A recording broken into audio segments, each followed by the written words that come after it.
What is up, guys? It's me, Zach Lee, and welcome to day 34 of the 2017-2018 NBA season. Let's just get into everything that went down in the NBA yesterday. Lego. Lonzo. Am I surprised that he got a triple-double yesterday? No, not at all. Even though in my last video on Lonzo, I was criticizing him for not being there for his teammates during the Suns game. However, if you follow the channel, you already know how I feel about Lonzo as a player. I have said time and time again that he's going to be fine once his jumper stabilizes or he changes his form completely. He does a lot of things well on the court for a rookie. It's just his abysmal shooting that can make Marcus Smart look like Stephen Curry has drawn people's attention away from what he actually does do well most of the time on the court. He's unselfish, also a pretty good rebounder as well for a point guard. Lonzo Ball had 11 points, 11 assists, and 16 rebounds last night, shooting 5 of 13 from the field. 5 of 13 isn't good, but it is a step in the right direction, at least for Lonzo. And despite Lonzo playing well last night, there were some people still saying how unimpressed they were by Lonzo's performance after the game, saying that he only got those rebounds by leaving his man open to crash the boards on defense. Most of his assists came on just basic passes to the open man who made the jumper. Crazy stuff like that. First off, the Lakers won. Second off, the people saying some of Lonzo's assists were too basic and that doesn't impress you, well, I'm sorry if not every single one of his assists came on a no-look through the leg full court pass. Lonzo got a triple-double. How are you trying to take away from that when they won? If the Lakers lost by 50 and Lonzo got a triple-double, sure, put some of the blame on Lonzo. But if they won, why are you bashing him for having one of his best games of his career so far? If the Aaron Fox, Markelle Fultz, or even Dennis Smith Jr. put up those numbers, people wouldn't be tearing them apart for it. It's only because it's Lonzo Ball and the things that LeVar Ball has said. It's just this crazy thing that some people legit want to see Lonzo Ball fail. Bash him when he messes up, but also put him under a microscope and tear him apart when he plays well too. I do want to say though that one ref in yesterday's game went on a bit of a power trip. Halfway through the second quarter, Nikola Jokic and Mike Malone were both ejected after Jokic was fouled, but there was a no call. I can understand Malone getting ejected for his response. I mean, he ran up on the ref and acted like he was about to knock him out. Even if it was kind of justified, you do gotta control your temper a little more than that, but I am not sure at all why Nikola Jokic got tossed though, unless he said something really offensive to the ref.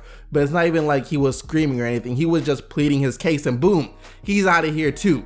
That was strange. Anyways though, back to Lonzo. I still don't like the fact that he didn't stick up for his teammates against Phoenix. A lot of people were saying, why would you want him to get in a fight? He didn't have to get in a fight, but he did have to get involved and at least try and separate his teammates. I really liked what Brook Lopez did during that fight. He just calmly walked over there and pulled his guy to the side, tried to calm him down. That's great leadership right there. I wanted to see Lonzo Ball do something like that, even if he doesn't think anything's going to come from it, which it's not, because like he said, it is the NBA. Stuff rarely ever actually pops off in the NBA. But if it did, how would you feel if you didn't even try and calm them down? I'm getting off topic here. That's old news. Let's move on from that. Lonzo Ball had a good game. The Los Angeles Lakers won. There is no need to dissect him and talk about every little itsy bitsy thing that he could have done better last night. Like I said, he got a triple-double, becoming the third Lakers rookie ever to have multiple triple-doubles in his rookie season. The other two, Jerry West and Magic Johnson. And more importantly,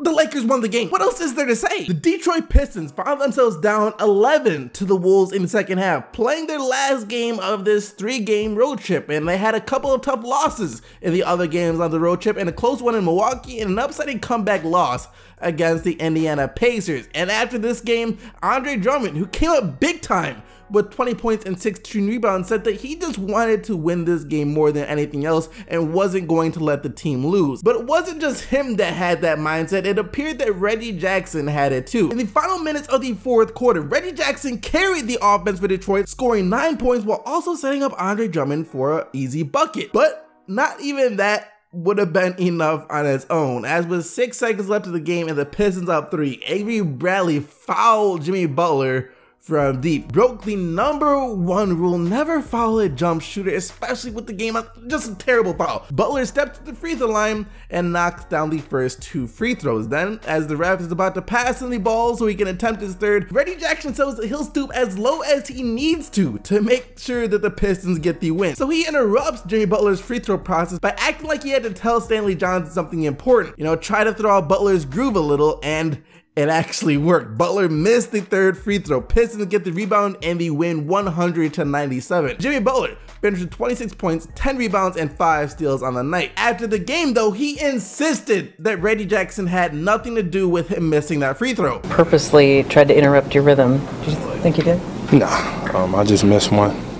Happens. Everybody misses free throws. I'm just, I don't like to miss them. Nobody does, but he had nothing to do with it. I just missed one.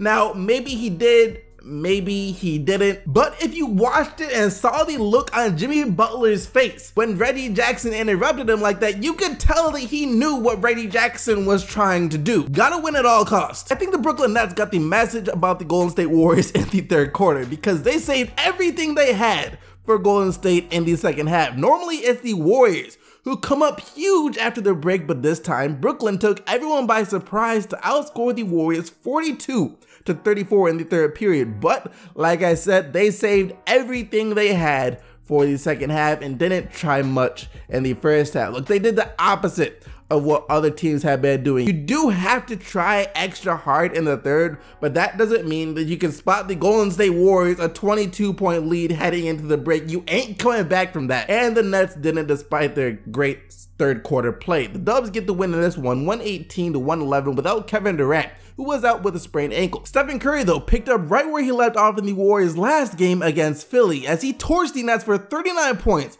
11 rebounds, and 7 assists, while Klay Thompson also chipped in 23. Allen Crabbe had 25, and Spencer Dinwiddie had 21 points and 8 assists for Brooklyn. Erik Spoelstra isn't happy. The Miami Heat haven't been the team that we thought they were going to be so far this year. They're starting to once again look like how they looked in the 1st half of last season. They dropped another game last night to the Indiana Pacers, 120-95. And after the game, like I said, Erik Spoelstra wasn't too happy. I don't have answers right now for why we give up 120 points and have an uninspiring play. Was there enough sustained effort there? They scored 120 points. Right. And shot 60%. That's a rhetorical question with a rhetorical answer. Well, then the question was it individual players, or do you We feel will it's more find a collective? solution one way or another to get this team playing Miami Heat basketball. The Heat are now 7-9 on the year, so it's not like they are too far gone, and there's still plenty of time for them to start playing like they were playing last year. But they can't let it take half the season like they did last year either. The East as a whole is looking a lot better so far. There might actually be 1 or 2 teams with 500 records that don't even make the playoffs at this rate, and I can't even remember the last time that has even happened in the East. So yeah, Miami's got to get their stuff together quick. Bogdanovich had 26 and Turner had 25 for Indy. John Wall was out the last time. I believe John Wall was out the last time these two teams played each other as well. Yeah, he was. However, the Wizards still managed to get a win in that game though, but there was no such luck this time. As with Wall out with a sore left knee, the Raptors are able to come away with their 4th straight win, 100-91. DeRozan did what he does best last night, which is get buckets. Kyle Lowry went as far as to call him a natural bucket getter after the game. That man's one of the best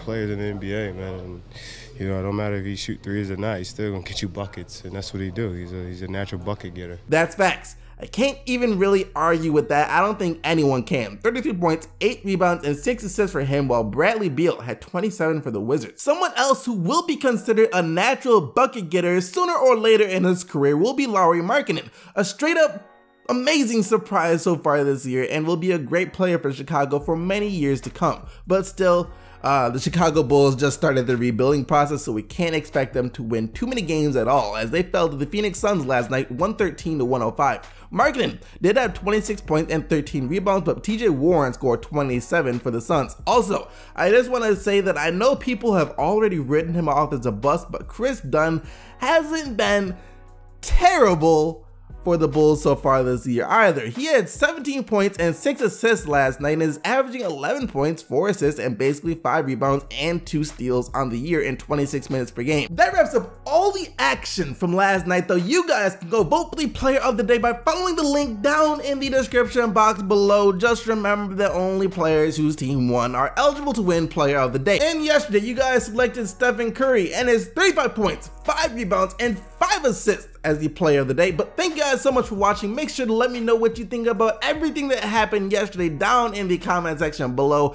as well as like this video and subscribe to the channel for more daily NBA news and highlights. But until tomorrow, keep getting the buckets, Team SDC, and I'm out of here. Peace!